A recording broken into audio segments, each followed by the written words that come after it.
Hello everyone, welcome to Sanmarga classes. ಚತುರ್ಭುಜಗಳು ಅಧ್ಯಾಯದ 18ನೇ ಪ್ರಶ್ನೆಯನ್ನ ಗಮನಿಸಿ. ಸಮಾಂತರ ಚತುರ್ಭುಜದ ABCD ಯಲ್ಲಿ ಕೋನ ಈಸ್ ಈಕ್ವಲ್ ಟು 75 ಡಿಗ್ರಿ ಆದ್ರೆ ಕೋನ ಡಿ ಮೈನಸ್ ಸಿ ಯ ಅಳತೆ. ಆಯ್ಕೆ 50 ಡಿಗ್ರಿ, ಆಯ್ಕೆ ಬಿ 20 ಡಿಗ್ರಿ, ಆಯ್ಕೆ ಸಿ 30 ಡಿಗ್ರಿ, ಆಯ್ಕೆ ಡಿ 60 ಡಿಗ್ರಿ. ಸೊ ಇಲ್ಲಿ ಸಮಾಂತರ ಚತುರ್ಭುಜ ABCD.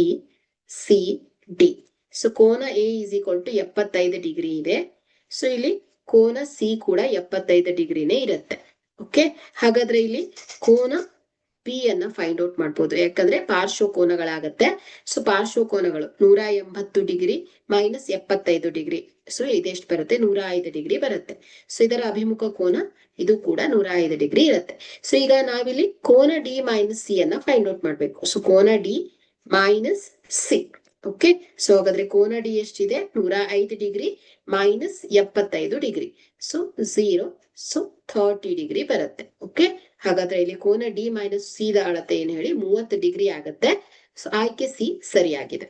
Thank you.